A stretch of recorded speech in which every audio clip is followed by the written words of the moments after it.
Welcome back in the Siracide. On est dans la relecture de l'histoire sainte, je vous rappelle. Nous continuons donc notre eulogie nationale. Nous reprenons à partir des rois d'Israël. Siracide 48-49.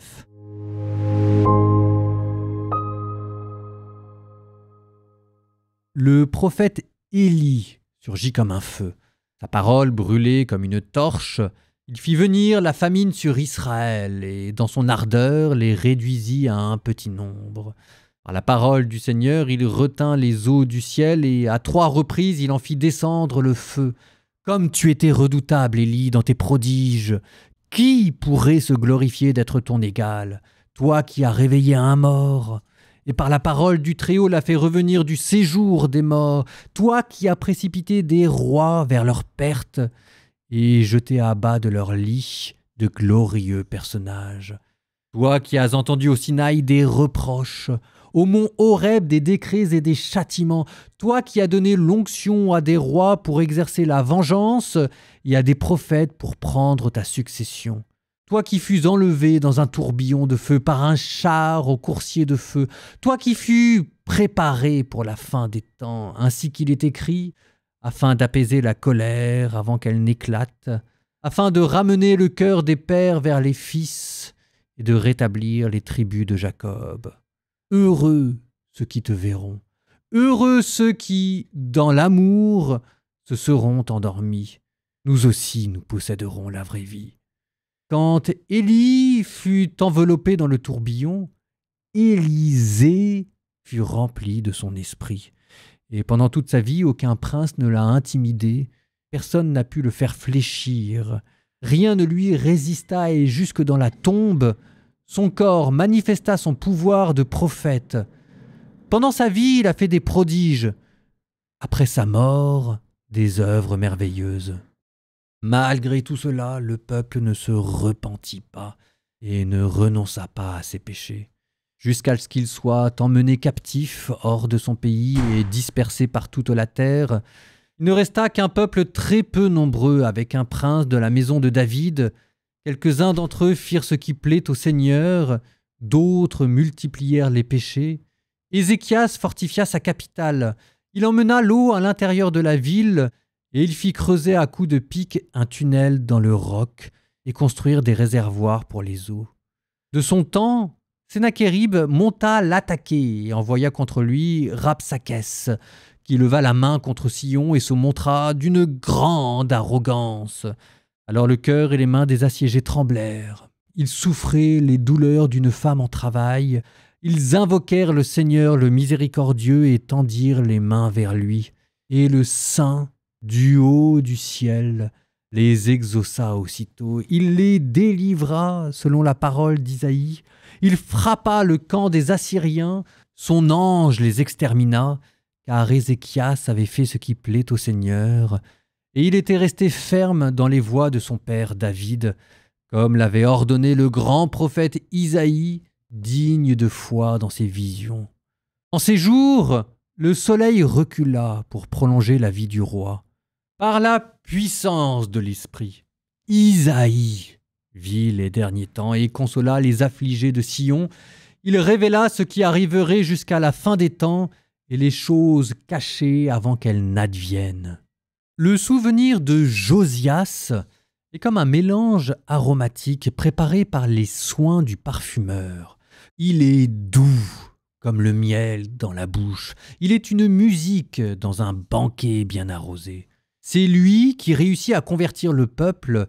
Il supprima le culte abominable des idoles.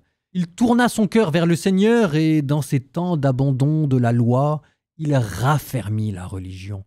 Hormis David, Ézéchias et Josias, tous ne firent que faute sur faute. Ayant abandonné la loi du Très-Haut, les rois de Juda furent eux-mêmes abandonnés. Ils durent céder leur pouvoir à d'autres et leur gloire à une nation étrangère. La ville élue, la ville du sanctuaire, fut incendiée. Ses rues furent désertées, selon la parole de Jérémie qu'ils avaient maltraité, lui, le prophète consacré dès le sein de sa mère, pour arracher, démolir et détruire, comme aussi pour bâtir et planter. Ézéchiel eut une vision de la gloire. Elle lui fut montrée sur les chars des kéroubim. Il a prophétisé l'anéantissement des ennemis par des pluies torrentielles. Il a encouragé ceux qui suivent le droit chemin. Quant aux 12 prophètes, que refleurissent leurs ossements depuis le lieu où ils reposent. Ils ont consolé Jacob et l'ont racheté par leur fidélité à l'espérance. Comment dire la grandeur de Zorobabel, lui qui fut comme l'anneau à cacheter, le sceau que l'on porte à sa main droite, ou encore Josué, fils de Yosédek. En leur temps, ils rebâtirent la maison de Dieu, ils relevèrent le temple consacré au Seigneur et destiné à une gloire éternelle. De même, Néhémie a laissé un souvenir éclatant, lui qui redressa nos murailles en ruine, rétablit portes et verrous et reconstruisit nos habitations. Nul sur terre n'a été créé l'égal d'Hénoch, lui qui fut enlevé de ce monde, et l'on n'a pas vu naître d'homme semblable à Joseph, chef de ses frères, soutien de son peuple. Ses ossements furent entourés d'honneur. Sem et Seth furent glorieux parmi les hommes, mais dans la création, Adam surpasse tout être vivant.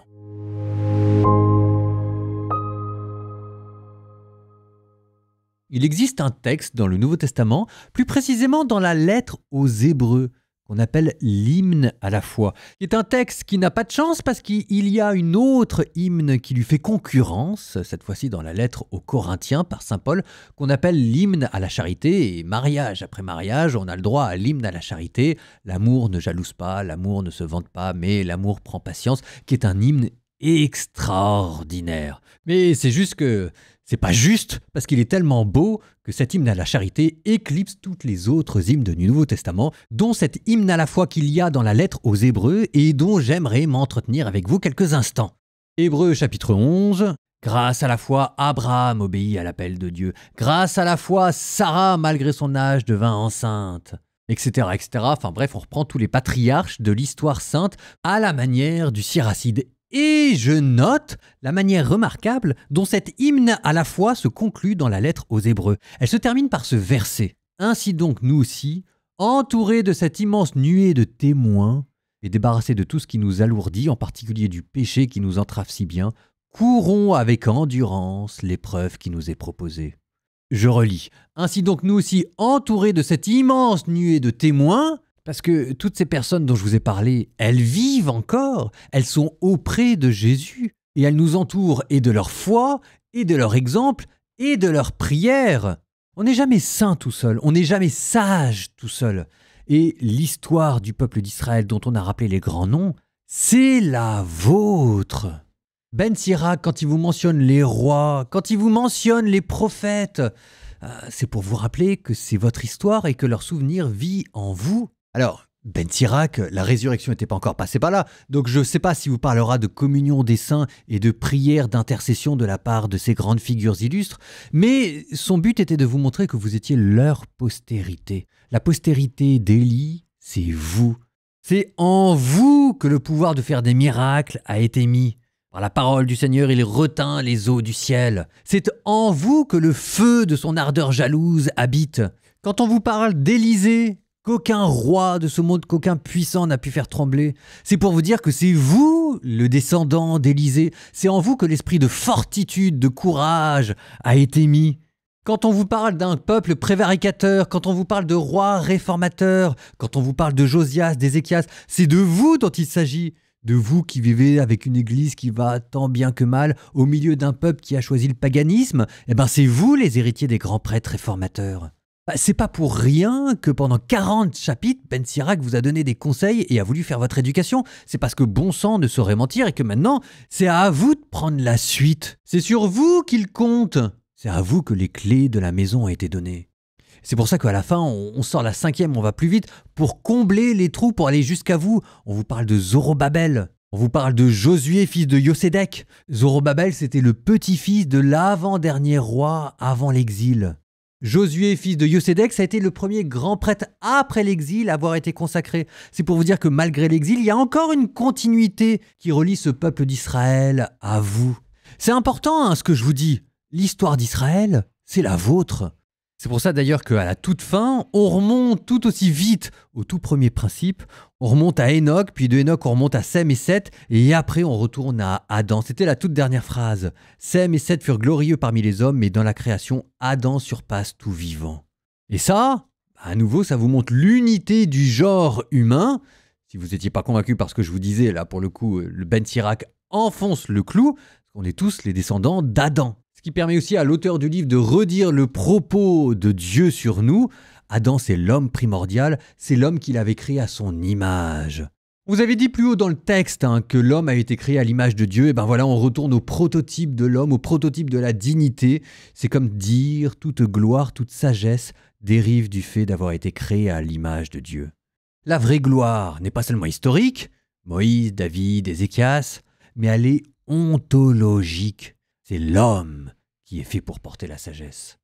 Au nom du Père et du Fils et du Saint-Esprit, Amen. Seigneur, Dieu de mes pères, toi qui as planté la mémoire des justes comme un arbre de vie au milieu des temps, souviens-toi de moi, souviens-toi de tes serviteurs, souviens-toi de David, pasteur et roi, de Josias au cœur pur, de Jérémie avec une bouche de feu, de tous ceux dont le nom est gravé dans ton livre de vie, et souviens-toi de l'homme.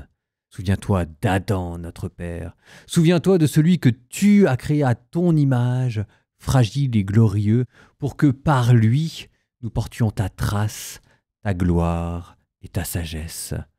Seigneur, fais que je sois aujourd'hui leur descendant et leur héritier, un fils de la promesse, un vivant qui se souvient, un juste parmi les justes, et que ma vie s'enracine dans ta loi, qu'à la fin de mes jours mon nom soit trouvé inscrit sur le livre de vie parmi ceux qui bénissent ton nom, toi qui es le Dieu des vivants et des morts.